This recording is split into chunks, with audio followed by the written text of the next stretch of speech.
Olá, sejam todos muito bem-vindos. Eu sou Eli, psicanalista, trabalho com desenvolvimento humano, supervisão, mentoria e terapia.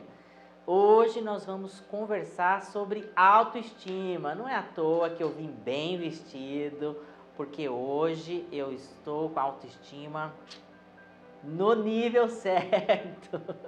E eu quero convidar você a participar desse conteúdo, mas não se esquecer do ativar o sininho, compartilhar, principalmente se inscrever nesse canal. Se você ainda não é inscrito, a sua autoestima deve estar lá embaixo. Se inscreva, compartilhe e ativa o sininho, porque hoje nós vamos conversar sobre autoestima e vai ser, eu garanto para você, um tema diferenciado de outros concorrentes que você encontra aqui nessa internet do meu Deus. Autoestima. Será mesmo que a autoestima está ligado a você estar sorrindo o tempo todo, estar feliz o tempo todo? A autoestima é um tema interessante que nós precisamos conversar do jeito certo. Porque olha só, a autoestima, eu percebo pessoas que não conseguem se desenvolver nos relacionamentos, na vida profissional, por causa dessa questão. Eu acho que a gente precisa levar a autoestima, ela é uma avaliação que nós temos da gente mesmo. Se a gente colocar isso dentro da sociedade, no todo, numa sociedade capitalista, liberal, que a validação de você ter ou valorizar, ter qualquer coisa, patrimônio, empresa, imóvel, é absolutamente importante. Mas o setor do valuation, que é, como por exemplo, uma empresa quer comprar outra, tem um setor que vai ver qual é o valor de mercado daquela empresa. Você vai comprar um imóvel ou vai vender? Tem o valuation, que é daquele imóvel. Então, isso perpassa a nossa sociedade ocidental, oriental também. Mas a questão é que a gente fica perguntando, como é que a gente faz uma validação, valuation, da gente? Que seria a autoestima. Como é que a gente se valida, que valor a gente dá a gente? Porque isso é compatível com a autoestima. Se eu tivesse que perguntar, quais são os seus melhores valores? Talvez você falaria, talvez os meus melhores valores seria a amizade e o respeito. Tá, isso aí tem um patamar grande de valor para as pessoas, mas isso te dá autoestima, respeito e amizade? Não, porque a autoestima precisa mais do que ter um valor fictício, ela precisa ter um valor individual, que é uma coisa subjetiva. Eu não posso te validar ou dar valor de uma característica sua. A autoestima é da própria pessoa. Você precisa dar esses valores para que você se sinta bem e você possa exercer esse valor no mundo. Agora, se você tem essa baixa autoestima, ela não se vê como ela é. Existe ser humano perfeito? Não existe ser humano perfeito. Nós temos qualidades e temos defeitos, mas a gente tem disfuncionalidade, coisas que não funcionam muito bem. Então a grande questão é aceitar isso, porque eu vejo, na maioria dos casos, as pessoas acreditam que nada é mutável. Elas acreditam que elas são ruins e nada vai mudar isso, ou ao contrário, aquelas pessoas que têm aquele ego narcisista, eu sou maravilhoso, eu sou maravilhosa. Então não existe nem a tão maravilhosa e nem a que não vale nada. Esse equilíbrio das questões mais reais, do que a gente tem bom demais e do que a gente não tem tão bom assim. Então esse é o processo da gente começar a fazer o valuation da gente, do que nós temos mais e de outra que nós não temos, e tá tudo bem.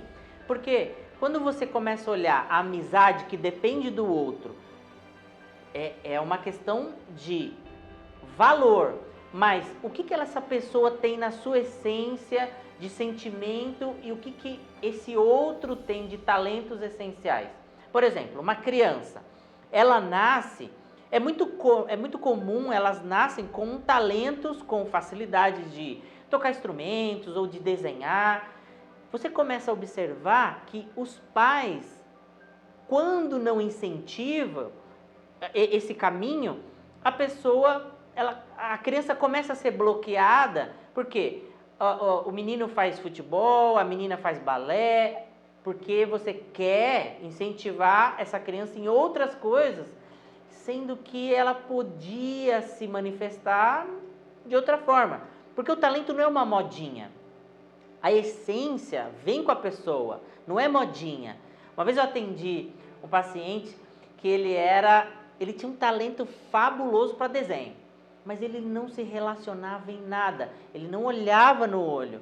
Aí a mãe olhou, falou: nossa, mas eu não quero um filho que desenha essas porcaria.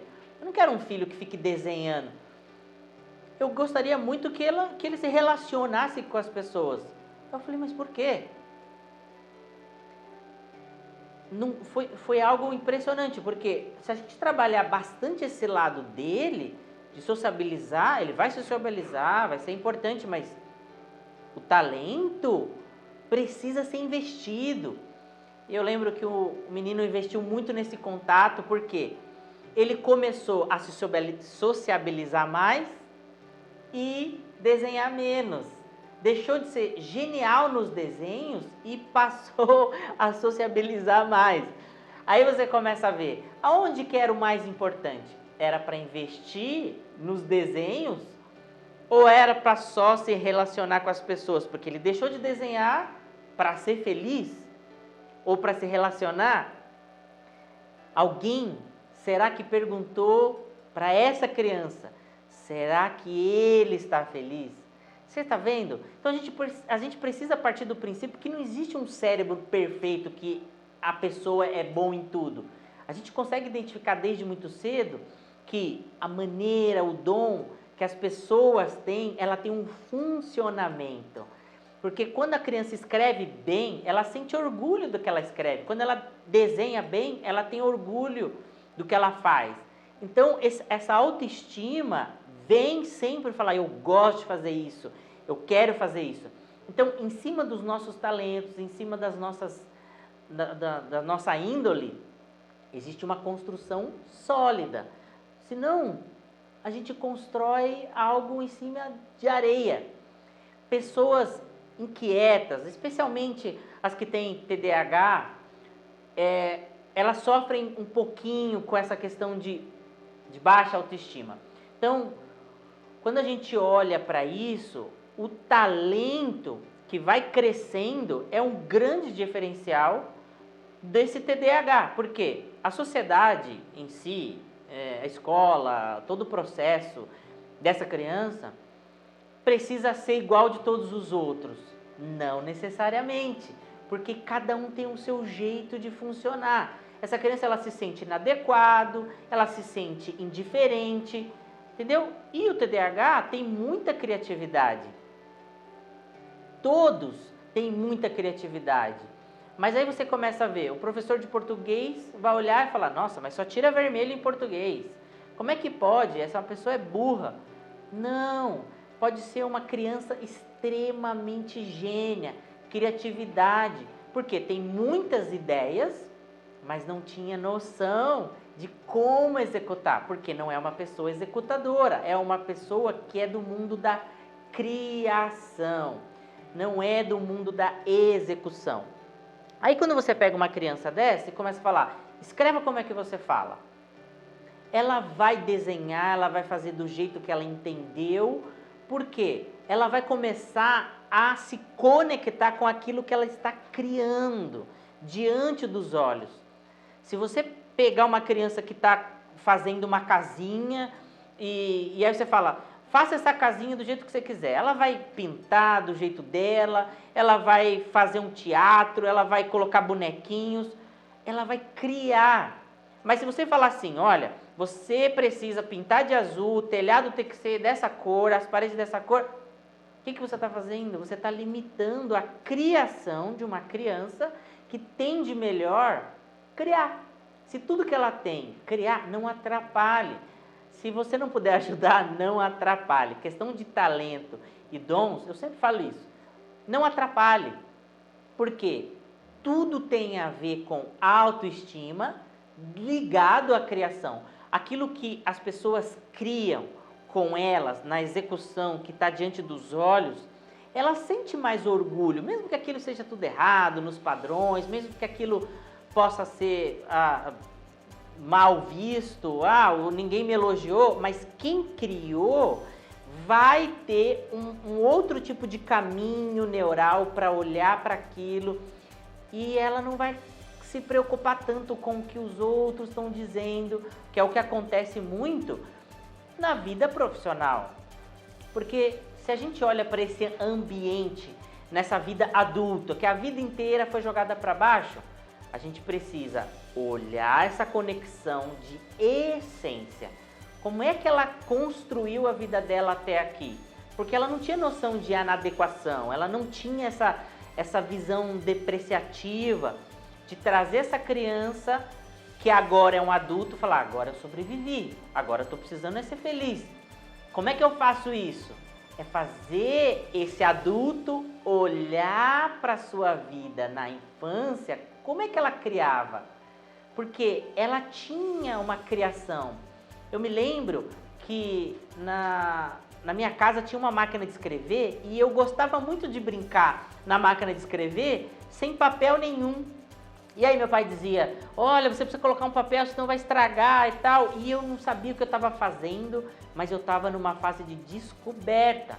Então, você começa a ver que a essência da escrita é muito maior do que somente aquilo que está começando a ser criado. Não precisava escrever corretamente, mas você colocar o que você estava sentindo, aquilo que você coloca como sentimento, numa simples máquina de escrever. E aí você começa a ver grandes escritores, pessoas que começaram a brincar numa máquina de escrever, que brincavam em escrever, que tinham um diário. Ou seja, tinha exatamente essa essência, tinha um tom amoroso de pessoas que começaram a escrever na vida adulta. É muito diferente. Então, você começa a ver essa generosidade de processo de infância, criação e vida adulta. Começa a entender que existe uma sequência de como é que a gente faz no processo de criação e execução. Existem pessoas que são muito criativas, existem pessoas que são excelentes executadoras, mas existe um processo que eu não posso falar, eu sou bom, eu sou bom, eu sou bom, só nisso, só nisso. Não, nós temos uma maneira de funcionar onde a gente pode investir nos seus alicerces, porque todo mundo tem um dom, todo mundo tem uma maneira de criar e uma maneira de executar. Não existe padrões para executar essas funções. Quando a gente olha isso, por exemplo, no mundo acadêmico, pessoas que têm doutorado, pós-doutorado, sabem muito. Mas aí você começa a olhar que muitas dessas pessoas, elas não têm certas essências, elas não valorizam da onde vieram. Porque assim, quando você começa a olhar a essência dessas crianças que brincavam o tempo todo na areia ou na máquina de escrever, você começa a ver que essas grandes mentes de doutorado, de pessoas que chegaram lá, elas tiveram um processo assim. Uma vez eu vi uma pessoa que chegou na ONU para receber um prêmio e ela, quando foi chegar lá para colocar exatamente para receber o prêmio, e aí nessa hora era para dizer se o seu talento vinha da infância do balé, do judô, do futebol. E aí, quando ela pegou aquele prêmio na mão, ela começou a descrever exatamente: eu estou aqui hoje porque um dia alguém acreditou em mim na minha infância, apostou no meu talento, Aí você começa a ver esse processo de pessoas que veio exatamente de uma infância que está incentivando o tempo todo para chegar aonde chegou. Ninguém consegue grandes prêmios, ninguém consegue chegar ao auge de um trabalho ou de sucesso de um dia para o outro. Existe uma construção. E a vida é uma grande construção, que fez com alegria, que fez com amor. Porque quando você olha alguém que está varrendo, por exemplo, a rua, a Sapucaí, por exemplo. A pessoa está dançando porque está varrendo, estou dançando e estou varrendo. Então você começa a ver o processo daquilo que realmente fica e aquilo que realmente vai. É o dom. Não existe autoestima sem o dom. Não existe autoestima construído em algo que a gente não tem base. Nós precisamos olhar para as nossas bases, precisamos olhar para a nossa infância, precisamos olhar para aquilo que a gente sempre gosta, sempre gostou de viver, das pessoas. Você fala, puxa vida, eu sempre gostei de estar, eu sempre gostei de ter essas coisas novas, de trabalhar assim, de viver assim, de brincar desse jeito. É resgatar a sua essência. Sabe por quê? Porque nós sempre olhamos para a nossa essência quando o outro começa a confrontar. Eu sempre gosto de dizer que nos meus atendimentos o confronto faz toda a diferença. Porque quando alguém vem reclamando de outras pessoas, aqui é o ambiente onde você vai olhar para você mesmo. Então, se a sua autoestima não está aquelas coisas, você precisa olhar para você mesmo. Onde é que eu me perdi?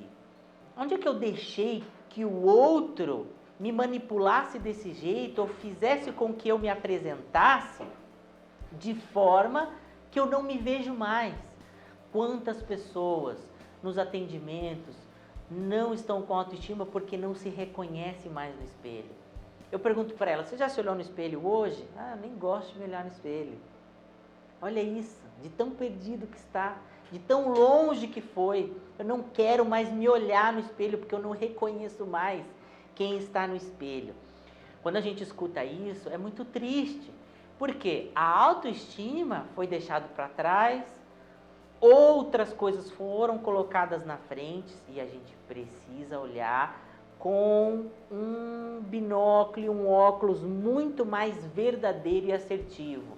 Por que na infância eu gostava tanto de estar entre pessoas e hoje eu não quero ver ninguém? Por que na infância eu gostava tanto de desenhar e hoje eu não consigo fazer um rabisco? Você começa a perceber que você se perdeu. E se você começar a resgatar exatamente aquilo que você gostava de fazer na infância, na sua adolescência, você vai começar a ver como as coisas se conectam com a sua autoestima. Você vai ver como as coisas se conectam com a música, você vai ver como as coisas se conectam com o ambiente. Isso faz com que a autoestima ajude não só você que está aí me ouvindo, como você que trabalha com atendimento, você que é um terapeuta. Você precisa ter esse olhar. Pensa bem, nesse mundo tão caótico que a gente vive, as pessoas estão vivendo sem autoestima. E se você não tiver essa sensibilidade para olhar, você não vai conseguir identificar que o outro precisa ser ouvido da maneira que ele funciona. É respeitar sempre como nós funcionamos. Porque eu costumo dizer nos atendimentos que não é o que eu falo. Não existe uma tabelinha que a gente vai seguir e você vai falar, olha, faça isso e a sua autoestima vai aumentar. Faça isso e olha, sua vida vai mudar. Não existe isso, gente. Não existe. O cérebro não é uma ciência exata. As pessoas têm um jeito de funcionar. E nós, profissionais do desenvolvimento humano, precisamos estar atentos a esse funcionamento. Quem é que está na sua frente? Quem é que está falando para você sobre autoestima? É um traço de caráter esquizoide ou é um traço de caráter rígido? É um oral que está cheio de sentimentos, querendo que o outro entenda? Ou é um masoquista que quer um processo de repetição para que ele se sinta seguro? Você precisa saber, e você só vai saber investindo no seu conhecimento. Muitos dos terapeutas, dos psicanalistas, dos psicólogos ou profissionais do desenvolvimento humano sofrem porque não sabem quem é que está diante deles. E esse é o meu desafio para você. Você que tem essa dificuldade, você que está começando agora, você que chegou até aqui e não sabe como é que eu vou atender, eu não tenho um consultório. Gente, não precisa, você não precisa. Com esse conhecimento você pode atender pessoas online, você pode aumentar o seu faturamento, você pode aumentar o seu atendimento. Imagina você ter uma agenda lotada, imagina você faturar mais de 20 mil reais com atendimento online. É só ligar sua câmera. Imagina você não precisar ficar preocupado. Nossa, eu preciso estar no meu consultório hoje. Não precisa. O que você precisa é investir no seu conhecimento e saber exatamente quem é que está na sua frente.